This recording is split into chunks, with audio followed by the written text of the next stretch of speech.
Além dessas dicas mais específicas aí, né, motivacionais ali do pessoais, né, para cada um refletir e colocar em prática a sua maneira, eu queria que você falasse um pouquinho em outros níveis, até para a gente, né, aproveitar a oportunidade de todo o seu histórico aí, da função que você exerce hoje como diretor executivo a nível Latam da Sonicol, e você tem uma visão que nós, meros mortais, às vezes não temos, que é a visão de mercado, né, a nível de, você representa uma empresa multinacional, que atende mais de 200 países. Então, eu queria que você falasse um pouquinho da sua área, até para quem é da área, que tem esse interesse, que quer entender melhor. Às vezes o cara que está trabalhando com segurança também vê o futuro. Então, eu queria que você falasse um pouquinho a nível de mercado. Como é que você vê o mercado de segurança da informação hoje? Tanto no mercado geral e o desafio para as empresas, né? Para você que está trabalhando, as empresas, tanto para o cara que é o dono da empresa, que vai ter que investir em segurança ou não, ou como para o cara que trabalha dentro da área de TI, que você que teve em todos esses níveis, né? O cara que trabalha ali na área de TI, que tem aqueles desafios da rotina do trabalho do dia a dia, o que ele pode prever nesse mercado de segurança no geral? Bom, cara, é uma excelente pergunta. Na área de tecnologia e segurança de informação no geral, como eu comecei falando para você, existe um gap muito grande ainda, tá? Isso, eu tive dando uma olhada rápida, aí tá escutando outros falando econômico, algo assim. Daqui para 2022 serão 408 milhões de vagas, mil vagas, Nossa. perdão, mil vagas abertas na área de tecnologia. 400 mil? 408 mil vagas. Sim, Cara, aqui, só no Brasil, né? exatamente. No Então, Brasil. assim, se você falar que no Brasil há cerca de 45 mil especialistas e 70 mil vagas são geradas no modo geral, né? Enfim, em média, só na área de TI, não estou falando de segurança, Uhum. já tem um gap muito grande nessa história. Então, cara, sabe quando vai ser preenchida essas vagas? Até lá? Nunca. Vai ter muita oportunidade. Então, assim, para quem. Vai continuar Quem crescendo, né? E vai continuar crescendo. exatamente. Então, assim, e aí você, cara, a área de TI e segurança da informação são muitas oportunidades, né? Desde a área de telecomunicações, está chegando agora a tecnologia 5G que vai dar uma virada na vida de todo mundo, quero dizer. Então você falou aí na parte do gestor, na parte do profissional. Uhum. Entenda que o 5G vai permitir, em breve, a gente ter mais ou menos aí 10 gigabits por minuto da comunicação do seu telefone, cara. Seria 20 GB se você pensar em full duplex, né? Enfim. Uhum. Isso quer dizer que você vai poder comandar qualquer dispositivo IoT em tempo real, qualquer segurança da informação através de mais de um fator de autenticação, inclusive face, gestão. Você pode controlar dispositivos em tempo real, com as mãos. Ou seja, isso vai ser a próxima revolução que vai chegar muito em breve. E com ela, evidentemente, tem um outro fator que são os ofensores, são os hackers que vão dar muito poder de canhão para eles também efetuarem os seus devidos ataques. Ou seja, o principal limitador que eles tinham, que eram os acessos, por mais que ele está na sua casa, seja lá onde for, num cybercafé, enfim, o limite dali era o link Wi-Fi, enfim, né, 10 mega, 20 mega, 100 mega, depende da conexão, né? 300, enfim, no melhor dos casos, no Wi-Fi, mas, cara, você está falando de 10 GB. Então, assim, Nossa. o poder de computacional desse pessoal também de utilizar uma estrutura como essa, 5G, ou seja, o limitador que seria o circuito já não vai existir mais, tá? Claro que nós estamos falando de Brasil, o Brasil tem 3G, tem 4G, as telcos não vão perder esses investimentos, elas vão encapsular esse tráfego dentro da plataforma que já existe hoje, durante um certo tempo, até migrar, né, para a tecnologia pura, né, 5G. Mas, cara, isso vai mudar o médico fazendo uma operação remota daqui na Rússia, vamos dizer assim, ou vice-versa, em tempo real, com precisão, Nossa. carros muito mais autônomos. Então, qual é o outro lado? Vamos falar agora de segurança de informação. Tem que ter gente formada para isso, tem que ter gente profissional para proteger esse ambiente. O volume de dados que está sendo gerado hoje em dia é imenso, né? Temos aí legislações, GDPR na Europa, LGPD no Brasil, que estão criando novos profissionais. Que tipo de profissional, quando a gente fala de legislação, lei geral de proteção de dados? você tem um lado, possivelmente uma pessoa focada em direito, um advogado, você tem um dono de uma organização e você tem um cara de TI, né? Eles não se falam. A conversa entre eles é totalmente assim, um não entende o que o outro fala. Então, terão profissionais que tem que fazer esse meio de campo, né? O melhor dos mundos é você tirar um cara formado em segurança de informação, formado em direito. Seria excelente, né? Porque o cara consegue traduzir naquele meio. E eu tive um professor na pós-graduação que era justamente esse perfil. O cara se ligou, foi fazer direito e aí ele conseguiu ter essa tradução. Então, assim, cara, é uma carreira que eu não sei como que a gente vai determinar isso. Não é o DPO que vai fazer isso, talvez é o DPO, né? Que é o gestor, né? Que é o cara que vai dar cara para bater juntamente à mídia, ao governo nacional, ao governo brasileiro, quando os seus dados forem invadidos na internet, mas tem que ter um cara que, quando ele for falar com o dono da organização, ele consiga traduzir por que ele fez aquele investimento. O que ele pode impactar no seu negócio. A LGPD é isso, né? Só deixando todo mundo na mesma página aqui, é uma legislação que entrou em 2018, ela entrou em vigor em 2020, mas estão cobrando agora a penalidade de multas a partir de agosto desse ano, né? Que pode ser uma multa diária, chegando a 2% aí, né? Da multa, chegando ao limite, um teto de 50... 2% do faturamento. Exatamente. Até 50 mil. 50 mil... 50 milhões, desculpa, 50 milhões. 50 milhões ou seja, isso quebra qualquer organização. Então, se você não tiver preparado, você como dono de empresa, se você já não estiver olhando isso, você está atrasado, e muito. E aí, cara, a gente viu aí lojas populares que foram invadidas recentemente, sim, né? Enfim, por questões de ética. Está público, mas eu não vou mencionar o nome.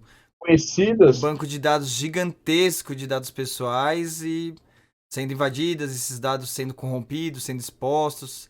Exatamente. Extremamente complicado. Existe uma grande agência de turismo que sábado foi invadido também, está fora do ar. Imagina agora, turismo aumentando, todo mundo saindo, né? Querendo viajar. Essa empresa está fora do ar, cara. Minha filha está querendo fazer uma viagem e não consegue fazer uma cotação com eles. Então, assim, tudo está muito conectado. Então, segurança e formação é uma área muito interessante, exatamente fundamental, que está associado diretamente aos gestores de negócio. Então, assim, mais do que ser um departamento de proteção de dados, as pessoas buscam cada vez mais profissionais que tenham essa interação com outros departamentos. Recursos humanos, cara, hoje em dia ainda existe muito feudos, né? TI, SI, mas não fala com a gestão do negócio da empresa, entendeu? Trabalha de forma isolada, não consegue convencer para pedir um investimento, não consegue conversar com uma pessoa de recursos humanos, porque, de novo, ele quer impor as tecnologias de segurança ou regras para toda a corporação, usuários, mas não explica para o usuário por que ele precisa fazer aquilo, quais são os impactos, se ele não fizer aquilo, pode acontecer. Lei do GPD, se eu vazar, a empresa quebra. Quanto tempo leva para conseguir conquistar o nome da Atena no mercado? Cara, sim, e se perder isso, se você errar? Isso é muito rápido. A multa de 50 milhões, né? Acaba, às vezes, nem sendo a maior preocupação, dependendo do porte da empresa a questão da a imagem da empresa prejudicada perante o mercado, os clientes não terem mais confiança naquela marca. Isso pode gerar prejuízos, às vezes, até maior do que 2% do faturamento, etc. Com toda certeza. Então, assim, eu acho que isso falta um pouquinho, então, ainda, né? Eu acho que isso ainda é uma deficiência nas organizações, né? Ainda trabalhar em feudos, né? Eu sou de TI, sou de SI, ninguém passa por... Até o presidente da empresa tem que pedir autorização para mim, sabe aquelas coisas assim meio né, antigas, né? Cara, hoje a TI e SI ela faz parte de uma estratégia de negócio. E se você não contemplar essa estratégia do que o dado, a informação que você detém em mãos é uma coisa assim... Lembra como foi o petróleo, né? Tem essa analogia na nossa área, petróleo, né? A informação não é petróleo, pessoal. O dado hoje em dia é o petróleo da atualidade, né? Mas também o dado que você não utiliza, ele vira um lixo nuclear. Você entendeu o que eu quero dizer? Se você tem um dado que não sabe... legal, essa eu nunca tinha ouvido, faz sentido pra caramba. Entendeu? E representa um risco muito grande para a organização, até referente à Lei Geral de Proteção de Dados, GDPR. Ele vira um lixo nuclear. O que você vai fazer com ele? Cara, não sei, você vai enterrar, cara, tudo aquilo que você vai virar um problema. Então, isso é um ponto extremamente importante também, que as pessoas, os gestores, têm que pensar nisso, né? Essa comunicação e esse alinhamento estratégico. Porque, cara, ainda tem muita empresa no Brasil que ainda não olhou para isso. Tá, sabe, deixa a vida me levar, entendeu? Então, mais do que tecnologia, a gente sabe disso, e a gente sabe que no modo geral, né, são 3 pontos importantes: tecnologia, processos e pessoas. Esses 3 têm que estar conectados nesse pilar, né? Porque se você só investir em tecnologia, como é que fica as pessoas? O cara pode não entender porque você está dando um controle maior em cima da máquina dele e achar que aquilo está sendo ruim para a produtividade dele, vai buscar uma outra alternativa e vai abrir uma porta, uma forma de conexão para a internet e vai fazer com que a ameaça, né, ransomware, malware, seja lá o que for, entre por essa conectividade. Então tem que ter muito bem alinhado, entendeu? A tecnologia é parte disso, mas processo também é importante, pessoas também são importantes. Então é isso que é a mensagem que eu deixo aí para todos, né? E, Não, cara, eu e acho tem que o muita... principal aí é o que você falou, né? Até pro gerente ali, ou não só gerente, né? Qualquer um que trabalhe hoje na área de tecnologia, é o desafio que a maioria das empresas tem. E eu acho que é aí que tá a oportunidade que você falou, né? De traduzir a linguagem técnica para a linguagem de negócios, né? E fazer essa ponte. Falta realmente muito isso nas empresas, né? Então, às vezes a área de negócios, a diretoria financeira fica pensando que é apenas custo, né? Pô, porque ele vai. Ó, isso é meio que natural, né? A galera fica meio que, mas é porque acha que isso é óbvio, né? Se você é uma empresa de transporte, você vai querer investir em caminhão para conseguir, né, atender mais clientes. Não Sentido. consegue, não é tão fácil, né, para ele entender o quanto o sistema às vezes é importante, que é tão essencial quanto o caminhão. E aí essa é a função, né, do cara de TI ali, seja o analista, seja o gerente, de começar a conseguir ter essa comunicação, de passar, traduzir a linguagem técnica para a linguagem de negócios. E realmente isso é difícil de encontrar no mercado, né? Isso. E se você que está nos ouvindo aí, enfim, o estudante, o gestor de amanhã, não tinha pensado nisso, pense, cara, porque é uma dificuldade que todos têm, tá? Onde eu vou colocar dinheiro? Por que eu vou investir, não sei, 20 milhões de reais em computador, máquina e proteção, se eu posso comprar um caminhão, entendeu? Uhum, Que vai me trazer. Então, assim, só que ao mesmo tempo, se ele perder o dado dele, a empresa dele quebra, entendeu? Então, tem que exato. ter essa. A lei da proteção de dados, ela está aí para ser aplicada, entendeu? Nós já tínhamos outras legislações, Marco Civil e outras aí que já eram, na verdade, no próprio Ministério Público já poderia fazer algum tipo de intimação com relação a, olha, teve vazamento ou não, ela poderia já pedir ressarcimento, multas, né, lá atrás. E a Uhum, LGPD veio só para consolidar tudo que essas legislações já existiam, né? uhum. Enfim, e dar um pouco mais de clareza para o nosso mercado. Cara, tem LGPD no Brasil, tem GDPR na Europa, você vai descobrindo que tem outra no México, tem na Colômbia. Cara, se você não. E os países, isso é muito importante, porque se não tiver, não vende para a Europa, entendeu? Você não É. consegue ter E comunicação lá você vê fora. isso, né? Vindo de lá representando uma empresa americana, o quanto que é importante em todos os países, não tem pra onde a gente fugir, né? Sim. Criar evidências. Acho que o resumo dessas legislações é mostrar, por mais, cara, pode acontecer uma evasão e você ter problema sim, mas se você tiver evidências do que você, olha, eu fiz as devidas proteções, eu capacitei meu time interno, externo, eu criei políticas, isso minimizará claramente o teu possível problema caso você tenha no futuro, entendeu? Faça a sua parte, não espere sentado, entendeu? Deixa para amanhã ver isso. Não, não pode. Até porque umas ameaças nas empresas, Thiago, elas chegam a levar 8 meses para serem descobertas. Nossa, Ou nos computadores, porque caramba. quanto mais sutil passar desapercebido, né? Melhor para o ofensor. Hoje em dia tem fala-se muito de CryptoJack, que na verdade você. O que é o CryptoJack, na verdade? Hoje fala-se muito de criptomoeda, Uhum, e aí uma dos custos mais altos para você minerar, processar essa moeda Bitcoin, EOS, Ethereum, vários outros, custo mais alto para você processar isso chama-se energia elétrica. 60%